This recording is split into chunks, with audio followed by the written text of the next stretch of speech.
Hey. Hey, mind if we talk now?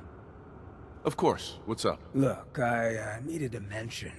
Just you taking care of Bobby. I ain't proud of having to put you through that. That sort of dictatorial shit ain't usually my style. She tried to dupe us both. Dealing with her was the right move. True, but it doesn't change the fact that she's out of the picture because of us. Hell, that sort of bull's the whole reason I became mayor in the first place. Some ass named Vic ran the town for I don't know how long before that. Guy was scum. Used us drifters like his own personal piggy bank. He had this goon squad he'd use to keep people in line. Every so often he'd let them off the leash, go blow off some steam on the populace at large. Folks with homes could lock their doors, but us drifters, we got it bad. There was one night, some drifter said something to them. They cracked him open like a can of cram on the pavement. And we all just stood there, did nothing. You can't blame yourself. Sounds like you were outmatched. Probably would have killed you too. You're right. But it was still spineless. I felt like less than nothing. Afterwards, I got so high, I blacked out completely. When I finally came to, I was on the floor of the old state house, right in front of the clothes of John Hancock. John Hancock, first American hoodlum and defender of the people. I might have still been high, but those clothes spoke to me, told me what I needed to do. I smashed the case, put him on, started a new life as Hancock. After that, I went clean for a bit, got organized, convinced Cleo to loan me some hardware, got a crew of drifters together and headed out into the ruins, started training. Next time Vic's boys went on their tear, we'd be ready for them. Why not try and reason with Vic instead of creating a militia? Hey, if I thought for a second that would work, I would have tried. Or at least, thought about trying.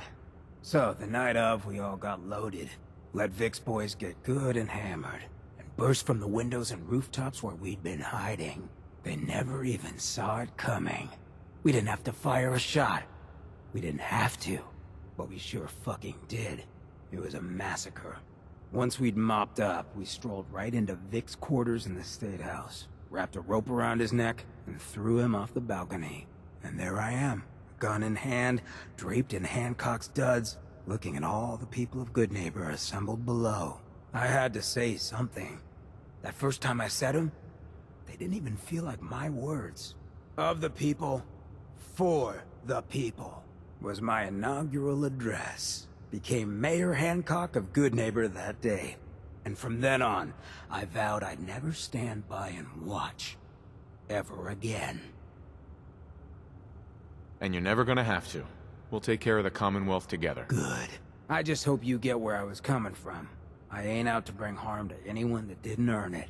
Though I'm getting the distinct idea you got the same plan. Well, you probably heard enough of me running my mouth for one day. Wanna get moving? Hey. What do you need to think I ever doubted you? Thanks. You're not so bad yourself. I never get many complaints. It's just real rare these days. Find someone who's not willing to take things the way they're handed to them. Too many good folks not willing to get their hands dirty. And too many assholes taking advantage of it. Look at what happened to Diamond City.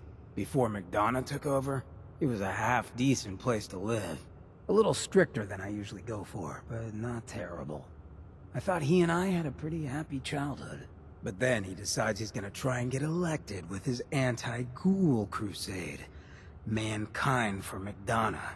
Before you know it, you got families with kids lining up to drag folks they call neighbor out of their homes and throw them to the ruins. How could they do something like that? There'd always been a pretty big gulf between the folks living in the stands and folks down on the field. McDonough ran on it because he thought enough of those upper stands assholes would vote for him. Guess he was right. I remember storming into his office above the stands after the inauguration speech. He was just standing there, staring out the window, watching as the city turned on the ghouls. He didn't even look at me. Just said, "I did it, John. It's finally mine." Should have killed him right there, but I don't think it would have changed anything. Instead, I pleaded with him, begged him to call it off. He said he couldn't. He had nothing against the ghouls. He was just carrying out the will of the people. And he couldn't betray the voters. And then he smiled.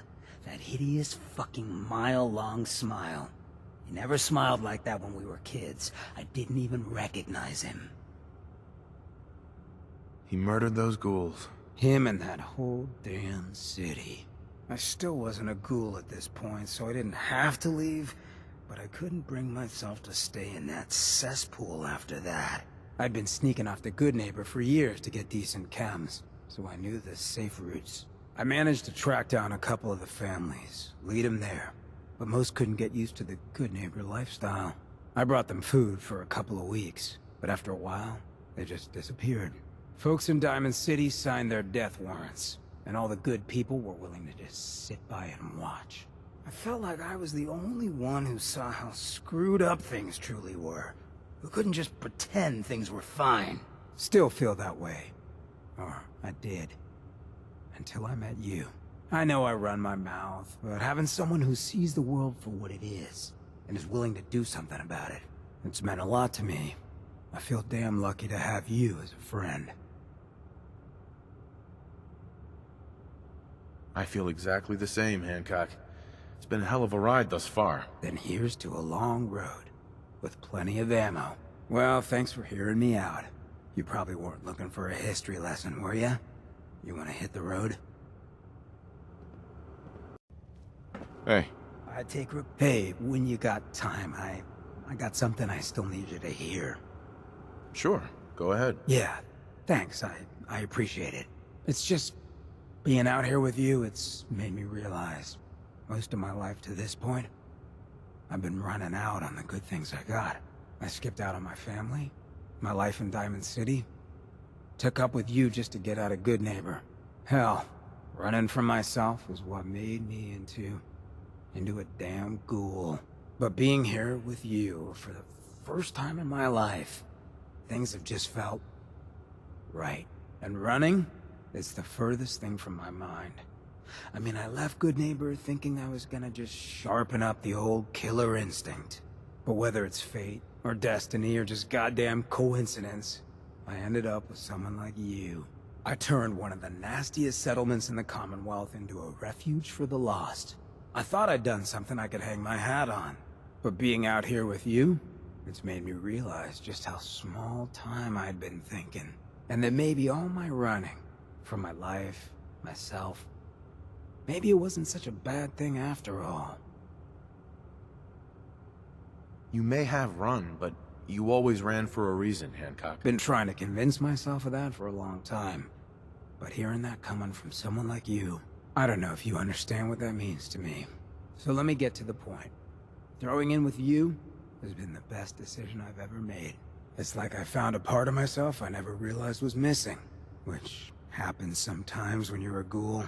If I hadn't taken up with you, I'd probably be in a gutter somewhere, getting gnawed on by rad roaches.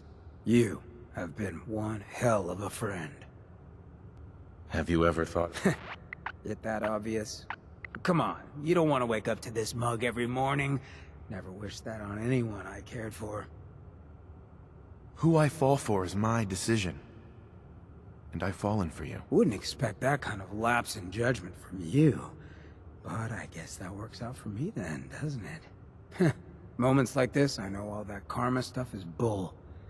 Because no one like me should be this lucky. Come on, love. Let's get this freak show on the road.